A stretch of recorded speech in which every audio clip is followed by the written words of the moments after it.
সহু সেজদা দিতে হয় তিন কারণে। আমি আবার বলছি, সাহু সেজদা দিতে হয় তিন কারণে। এর মধ্যে এক নাম্বার কারণ হচ্ছে জিয়াদা, কোনো কিছু আপনি অতিরিক্ত করে ফেললেন, তখন সাহু সাজদা দিতে হবে। যেমন অতিরিক্ত আপনি একটা সেজদা দিয়ে ফেলছেন, দুই সেজদার জায়গায় আপনি তিন সেজদা দিয়ে ফেলছেন।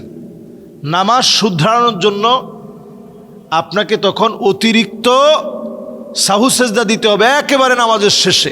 আপনি তাশাহুদের বৈঠকে আত-তাহিয়া অভিবাদন পড়া শেষ করে এরপরে একদিকে সালাম ফিরিয়ে অতিরিক্ত দুইটা সেজদা দিয়ে উঠে আবার আপনি তাহিয়া, দরুদ শরীফ, দুআউন মা'থুর, দোয়া মাসুরা পড়ে এরপরে আপনি সালাম ফিরাবেন।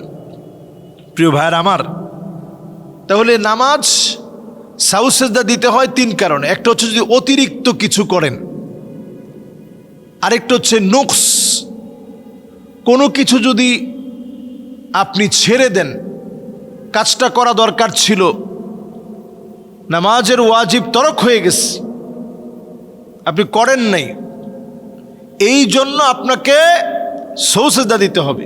এরপরে যেই কারণে, যেমন আপনার কাছে মনে হচ্ছে যে এক রাকাত মনে হয় আপনি কম পড়ে ফেলছেন, এক রাকাত মনে হয় আপনি বেশি পড়ে ফেলছেন, বারবার মনে হচ্ছে আপনার খটকা লাগতেছে, খটকা লাগতেছে, মনে হচ্ছে খটকা লাগতেছে।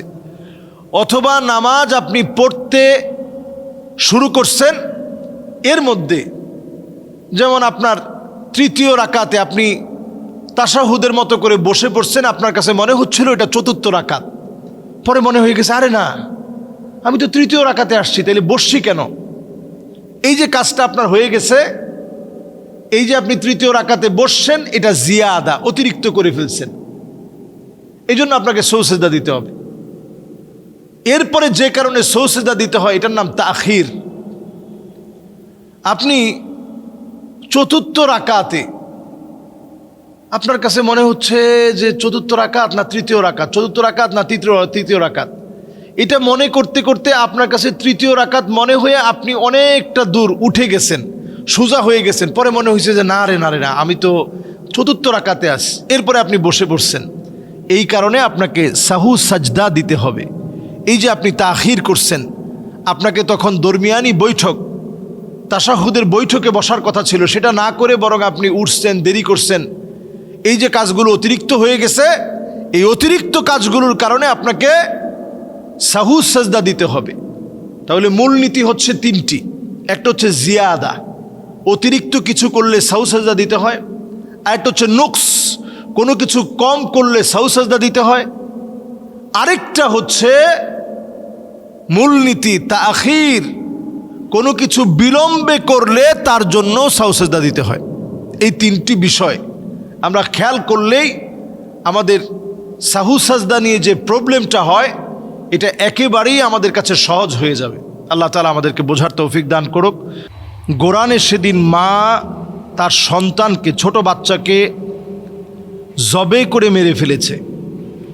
শোনা যাচ্ছে এখানে এই বাসায় যারা ভাড়াটিয়া হিসাবে এসেছিল, তারা বিভিন্ন কারণে নানাভাবে মৃত্যুবরণ করেছে।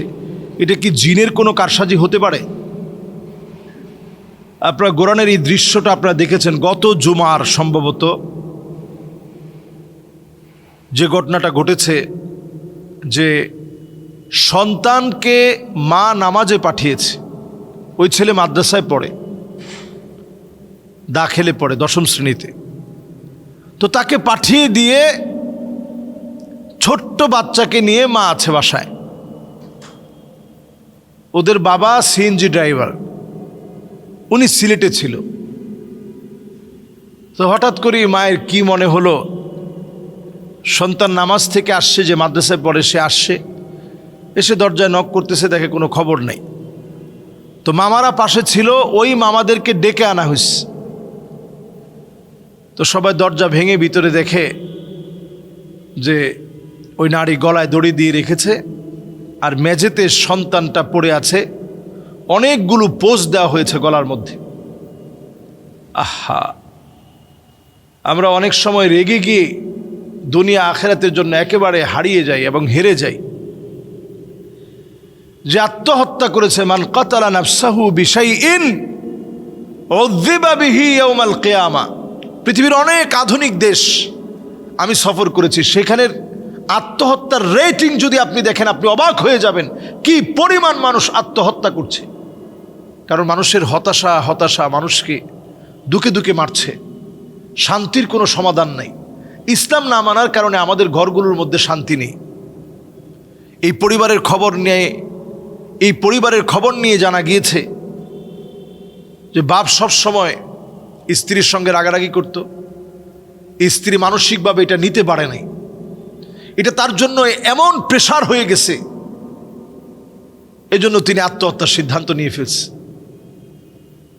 ওই মহিলার আরো 2 সন্তান ছিল, বাবা অন্য 2 সন্তানকে তেমন আদর করে না, আদর করতো ছোট বাচ্চাটাকে, একেবারে ছোট বাচ্চাকে আদর করতো, অন্যদের তেমন খোঁজ খবর নিত না।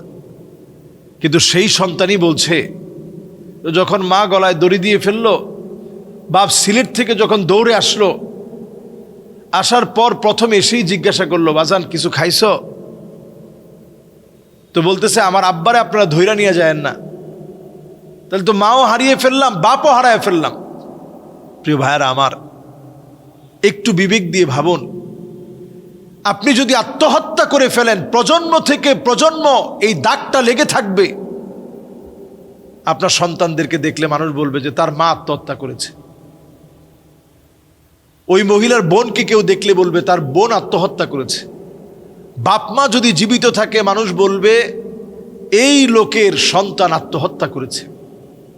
আপনি দুনিয়ার জীবনে কতগুলো মানুষকে ঠকালেন, কতগুলো মানুষকে আপনি লজ্জিত বানালেন মানুষের সামনে। আর আল্লাহর কাছে বিচার হচ্ছে, বারবার মৃত্যু যন্ত্রণা আসবে, কঠিন এই যন্ত্রণা কষ্ট আপনি বারবার পাবেন। আমি সেদিন একটা সুইসাইডের একটা ডায়েরি পড়ছিলাম, তো বলতেছে একজন প্রেমিকের জন্য প্রেমিকা গলায় দড়ি দিবে, একেবারে উড়না বেঁধে ফেলছে, চেয়ারটা সোজা করে ফেলছে, এখনই গলায় দড়ি দিবে। সেই মুহূর্তে মনে পড়ে গেল, যাহারে আমার আব্বা মাঝে মাঝে এসেই বলে, মারে 1 কাপ চা বানায় দেব। অনেক বছর সন্তানাদি হয় নাই, অনেক চাওয়ার পর আল্লাহ একটা সন্তানই দিয়েছে, এই সন্তানটা আমি। তো এই সন্তান আমি যদি গলায় দড়ি দেই, তাহলে আমার মা বাবা বাঁচবে কারে নিয়ে? তাদের সান্ত্বনা কে হবে?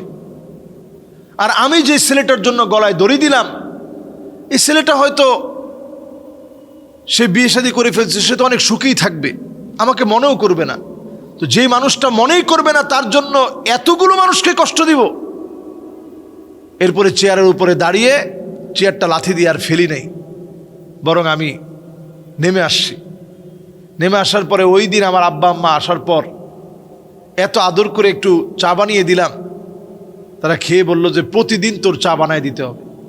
তা আমি গল্পটা পড়তেছিলাম আর চিন্তা করতেছিলাম যে সুবহানাল্লাহ, আসলেও তো মানুষের জীবন কত সুন্দর, এটি একটু উপভোগ করার চেষ্টা করেন। ওমান আরাদা সাহিবাহু ফাল্লাহু ইয়াকফি, আল্লাহকে বন্ধু বানায় নেন। ওমান আরাদা মুনিসান ফাল কোরআনু ইয়াকফি, কোরআনকে আপনার নিঃসঙ্গ সময়ের সবচেয়ে কাছের বানায় নেন।